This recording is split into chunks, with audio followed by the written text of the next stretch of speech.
예, 여러분 안녕하십니까. 1970일 되는 미국 대사관 시민들의 행동입니다.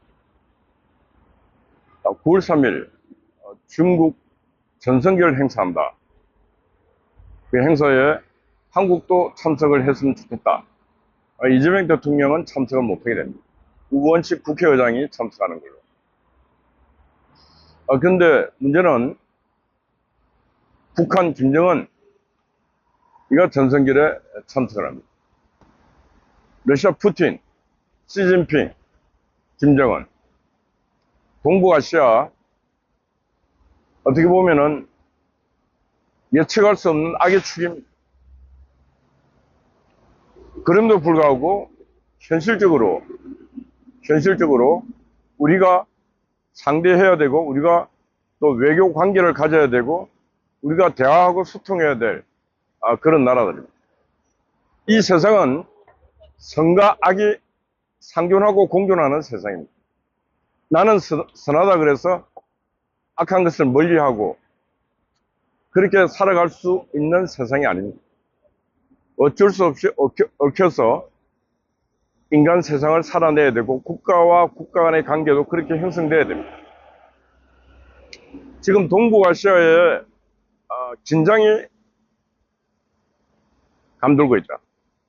우크라이나 전쟁이 이제 막바지로 가고 있는데 우크라이나 전쟁이 끝마치면은 다음 하야권은 바로 이 극동아시아 대만과 한국입니다. 대만도 중국이 맘만 먹으면은 공격에 들어와서 거의 몇 시간 안에 전쟁을 끝날 상황이지만은 중국이 마음대로 못하는 이유는 바로 미국이라는 세계 최강대국이 뒤에 붙이고 있고 또 미국과 함께 하겠다고 하는 일본, 호주, 뉴질랜드 등 이런 막강한 군사력이 있기 때문에 중국이 마음대로 못하고 있는 것입니다. 이 공산주의 국가들이 늘 무언가를 해결할 때 폭력으로 해결하려고 합니다. 시진핑이도 지금 우크라이나 전쟁을 일으켜서 3년이 넘는 전쟁 기간 동안에 우크라이나 영토도 많이 파손됐지만은 러시아 자체도 엄청난 타격을 입었습니다. 동원할 군대가 없어서 북한 군대까지 협조를 받았습니다. 중국 시진핑 체제도 늘 1대1로 중화 등등 세상과 함께 세계와 함께 세계인과 함께 평화 공존으로 가야 되겠다 이런 생각을 해야 되는데 자신들이 세계 중심이고 패권을 행사하자 그래서 군사력 강화시키고 군비 확장시키고 하는 과정에서 지금 시진핑의 정치 생명이 끝이 나고 있습니다. 금년 연말을 기점으로 시진핑의 정치 생명이 끝난다고들 예견하고 있는 정치 전문가들도 많습니다. 푸틴도 제가 볼 때 우크라이나 전쟁이 마치면은 푸틴 체제도 그렇게 녹록하지는 않을 것이다. 푸틴의 육체적 건강도 길어지고 있고 그래서 동북아에는 예측할 수 없을 정도의 상당한 긴장이 감돌 수 있다. 그럼 우리는 어떻게 해야 되는가? 그래서 이 태평양과 해양 세력과 대륙 세력의 한중간에 끼어 있는 우리 정치적으로도 힘이 약해요. 경제적으로도 힘이 약해요. 가진 자산도 없어요. 요즘은 가진 자원이라고는 사람밖에 없는데 이 사람에 대한 교육도 개판이에요. 교육이 제대로 지금 이루어지지 않습니다. 우리가 갖고 있는 유일한 자산 교육, 인적 자산을 정교조가 다 망쳐버렸어요. 정교조가 그 어린 아이들에게 학교에서 정치 이념 교육을 시키면서 아이들에게 분열, 분파, 당파, 이념, 시대에 맞지도 않는 구시대의 교육을 아이들에게 가르치면서 아이들이 다 망가져 버렸어요. 제가 이런 말 하면은 정교조가 뭘 망쳤는데 옛날 박근혜 탄핵 전국에서 그 통진여고 학생이 나와서 여학생입니다. 그 여학생이 나는 프롤레타리아하고 이 부르주아를 물리치기 위해서 뭐 프롤레타리아 혁명을 해야 된다. 뭐 이런 얘기를 했어요. 어떻게 아이에게 어떻게 그런 교육을 시킨 이런 교사들 지금도 교단에 그대로 남아있어요. 이게 지금 한국 교육 교단을 잡고 있는 장악하고 있는 바로 정교조입니다. 정교조는 한국을 사랑하지 않습니다. 정교조는 이번에 최교진 교육부 장관처럼 북한을 절절하게 사랑합니다. 미국을 미워하고 일본도 미워합니다. 반미 반일이 그들의 투쟁의 최고의 지금 수단이요 도구입니다. 이런 자들에게 아이들이 교육을 받는데 어떻게 우리 아이들이 세계인이 되고 보편적이고 합리적 사유를 가진 사람으로 성장할 수 있겠습니까? 그렇게 성장한 아이들이 지금 한국의 인적 자산에 주요한 역할을 하는데 보편성이 없고 합리성이 없고 분파 단파성을 가진 아이들이 이 사회에서 인적 자산으로 무슨 역할을 하겠습니까? 하여튼 오늘 여러 가지 말씀드렸는데 동북아 넥스트 다음 역사의 다음 장은 바로 극동아시아. 우리도 그 역사의 한 중심축에 어쩔 수 없이 지금 말려 들어가고 있다. 우리 어떻게 해야 되는가? 그래서 저는 이 역사적으로 중차대한 시대에 바로 민주당 이재명 정부가 집권 여당이 돼서 지금 운전을 해가고 있습니다.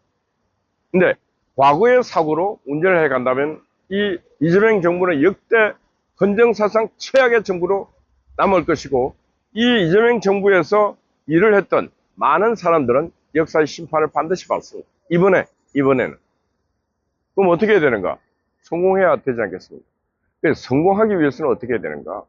성공하기 위해서는 보폭을, 시야를 넓혀야 돼. 아주 많이 넓혀야 된다. 너는 좌파, 너는 우파니까 안 돼. 너는 극우니까 안 돼. 그게 아니라 나라를 위해서, 이 좋은 나라를 살리기 위해서 좋은 아이디어가 있으면 누구나 아이디어를 전해주십시오. 또 누구나 그런 사람이 있어서 만나겠습니다. 만나고. 그래서 사고의 유연성을 갖고 확장을 시켜야 돼요. 그래 이 갈등도 많이 줄어들면서 갈등 비용도 줄어들고, 그리고 갈등을 일으키는 자들이 이제 그 장에서 떠나게 됩니다. 한국 교육에도 정교조가 이제 그만 손을 놔야 됩니다. 산업 현장에서 민주노총이 그만 손을 놔야 됩니다. 갈등을 일으키는 집단, 갈등을 먹고 빨아먹고 사는 집단, 이런 집단이 더 이상 생존할 수 있는 그런 생태계를 없애야 됩니다.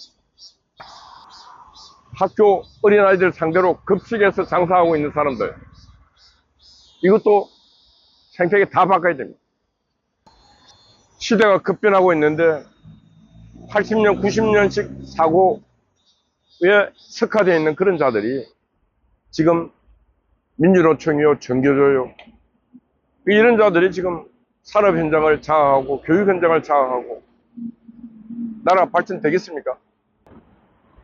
지금 외국 기업들이 떠날 순간만 기다리고 있는데 노란 봉투법, 더 센 상법 통과시켜갖고 뭘 하겠다고 하는 저 한심한 민주당과 민주노총, 진짜 한심합니다. 역겹습니다. 이거. 부평의 GM이 떠나고 나면은 내가 얘기했잖아요. 부평이라는 그 한 개 구, 인천의 부평구 통째로 날아갑니다. 통째로. 눈에 뻔히 보이는데 그런 짓을 하고 있어요. 무엇을 위해서? 누구를 위해서? 하여튼 이 짧은 시간에 말씀 많이 들을 수 없지만은 이제 이재명 대통령은 바로 그들과 싸워야 된다. 합리성이 없고 보편성이 없고 발전성이 없고 갈등을 일으키고 미래로 가는데 발목을 잡는 그런 자들과는 싸워야 됩니다. 그게 바로 대통령이 할 일입니다.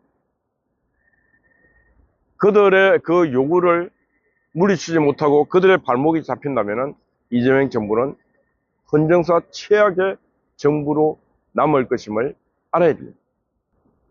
이번 이재명 정부가 만약 경제적으로, 정치적으로 몰락하고 난 뒤에 다른 정권이 들어선다면 그 심판은 비참할 것입니다. 왜? 5천만 국민이 너무나 지금 아프기 때문에 그 아픔의 분출을 바로 그들에게 할 것이기 때문에 그렇습니다. 명심해야 합니다. 대한민국 헌정사 최악의 정부를 피하기 위해서는 지금 운전대를 급선해야 됩니다. 급선해. 그 길만이 대한민국을 살리고 이재명 정부를 살 수 있다. 그런 말씀 드립니다. 한반도가 긴장의 소용돌이로 들어가고 있다. 이 한반도가 긴장의 이제 중심지가 되고 있다. 그걸 우리 국민도 알아야 되고 정치권은 더 냉철하게 인식해야 됩니다. 그래서 인식이 서면은 대비와 대응을 어떻게 할 것인가, 빨리 대책을 내어야 됩니다. 예, 오늘 제목은 한반도가 긴장의 중심지가 되고 있다. 예, 어제 우리 김호중 군이 수고했습니다. 아침에 송화제 언제나 변함없이 수고하고 있습니다. 미경님, 아몬스파이 파워 각현님 여러분들 파이팅입니다. 감사합니다.